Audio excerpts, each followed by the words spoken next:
Hello everyone, मैं आशा करती हूँ आप सभी ठीक होंगे। मैं काजल धामी आप सभी का स्वागत करती हूँ आपके अपने चैनल पीपल में।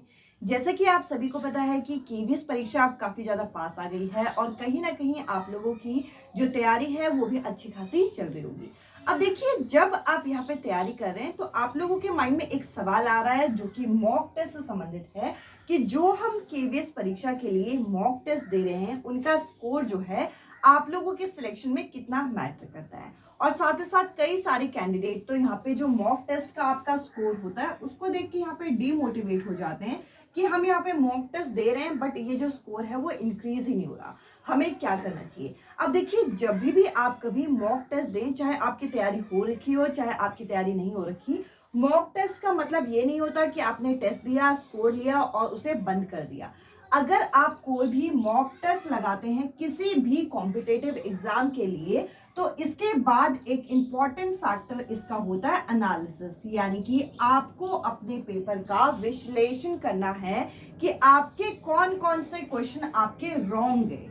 अब देखिए, जो क्वेश्चन आपके सही हैं उसका मतलब क्या है कि वो चीजें आपको आती हैं, और जो चीजें आपकी गलत हो रही हैं वो कोशिश करिए कि एक अलग से कोई रफ नोटबुक बनाइए, उसमें आप डे वाइज लिखिए कि आज मैंने ये मॉक टेस्ट दिया था इस सब्जेक्ट का, या फिर आपने जो ओवरऑल मॉक टेस्ट दिया था तो उसमें आप स्पेसिफाई कीजिए कि ये चीजें रॉन्ग थी, और वो जो रॉन्ग चीजें हैं उनका आप प्रॉपर एक्सप्लेनेशन देखिए।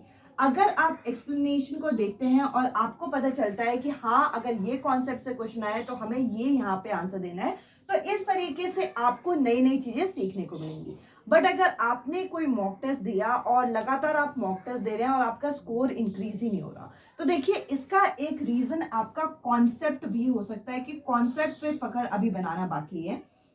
तो देखिए, आज अगर एक मॉक टेस्ट देते हैं उसके बाद 2 दिन का आप ब्रेक करिए। देखिए, टाइम ज्यादा नहीं है बट 2 दिन का ब्रेक करके एक बार कॉन्सेप्ट को स्ट्रॉन्ग करिए। अगर आप कॉन्सेप्ट को स्ट्रॉन्ग करके दोबारा मॉक टेस्ट देते हैं तो देखिएगा आपका जो स्कोर है वो यकीनन आपका इंक्रीज होगा। और देखिए, कई सारे कैंडिडेट ये सोचते हैं कि मॉक टेस्ट देने का फायदा नहीं है। अब देखिए, मॉक टेस्ट देने का सबसे बड़ा प्रॉफिट ये होता है कि आपको स्क्रीन में क्वेश्चन रीड करने की हैबिट हो जाती है। मीन्स अब देखिए, आपकी ये जो केवीएस की परीक्षा है ये आपके ऑनलाइन मोड की परीक्षा है, और ऑनलाइन मोड की परीक्षा है और आप अगर कॉपी पेन में चीजें पढ़ते रहेंगे तो क्या होगा कि आप जब पहली बारी पेपर देंगे तो आपके मन में एंजाइटी होगी। बट अगर आप मॉक टेस्ट देते रहेंगे बीच बीच में कुछ कुछ मॉक टेस्ट, तो क्या होगा कि आपको स्क्रीन में क्वेश्चन पढ़ने की हैबिट होगी। इससे आपको एग्जाम जो है काफी फेमिलियर लगेगा। तो देखिए, मॉक टेस्ट तो आपको देना है बट आपको क्या करना है, मॉक टेस्ट का एनालिसिस भी करना है, उनके एक्सप्लेनेशन जो गलत है उनकी एक्सप्लेनेशन देखनी है। इसके बाद भी बार बार मॉक टेस्ट देने के बाद भी स्कोर इंक्रीज नहीं हो रहा तो मॉक टेस्ट में भी ज्यादा समय ना बिताइए। आपका क्या करिए कि मॉक टेस्ट को और इम्प्रूव करने के लिए आप कॉन्सेप्ट की क्लियरिटी कर लीजिए। एक बार आपके कॉन्सेप्ट क्लियर होंगे तो आगे आने वाले जो मॉक टेस्ट होंगे उनका स्कोर अपने आप ही बढ़ जाएगा।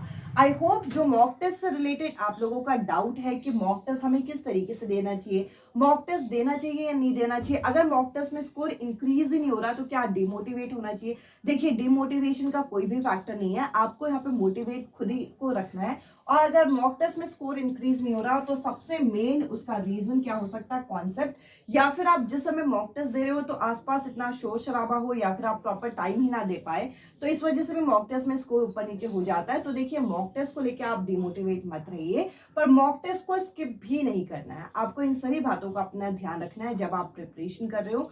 आई होप ये वीडियो आपको मदद कर रहा होगा। और साथ ही साथ ये जो कॉन्सेप्ट है ये कहाँ से करें, या आप एनसीईआरटी में से करें। अब देखिए, कई सारे कमेंट आते हैं कि मैम अभी तक हमने तैयारी शुरू ही नहीं की, हम क्या करें। करना क्या है, आपको पढ़ाई करनी है। तो देखिए, पढ़ाई के अलावा तो और कोई सोल्यूशन है नहीं, या तो आप यहाँ पे क्विट कर सकते हैं या तो आप पढ़ सकते हैं, और क्विट करने का आपके पास ऑप्शन नहीं है। क्योंकि देखिए, अगर आपने फॉर्म फिल किया है तो आप पेपर देने तो जाएंगे ही जाएंगे। अगर आप पेपर देने जा ही रहे हैं तो कुछ ना सही कुछ तो पढ़ के जाइए। तो देखिए, आपको कॉन्सेप्ट स्ट्रॉन्ग करने हैं एनसीईआरटी में से, कॉन्सेप्ट के साथ साथ मॉक टेस्ट लगाने हैं जो कि आपको रियल क्वेश्चन करने में वहां पे मदद करेगा एग्जाम में, और इससे स्पीड भी आपकी बढ़ती है। तो देखिए, यहाँ पे आपको बहुत ज्यादा फायदा होगा अगर आप मॉक टेस्ट लगाते हैं। आपके ऑनलाइन मॉक टेस्ट अलग अलग जगह पे अवेलेबल है, आप कोई भी अच्छा सा मॉक टेस्ट परचेज करके आप उससे तैयारी अपनी कर सकते हैं। आई होप ये वीडियो आप लोगों के लिए हेल्पफुल रही हो। इस वीडियो में इतना ही, अब मैं आपसे मिलती हूँ अगली वीडियो में, और साथ ही साथ जो पैडागोजी की सीरीज चल रही है वो तो आपकी कंटिन्यू है ही। इस वीडियो में इतना ही, अब मैं आपसे मिलती हूँ अगली वीडियो में अगले टॉपिक के साथ। Bye bye, take care.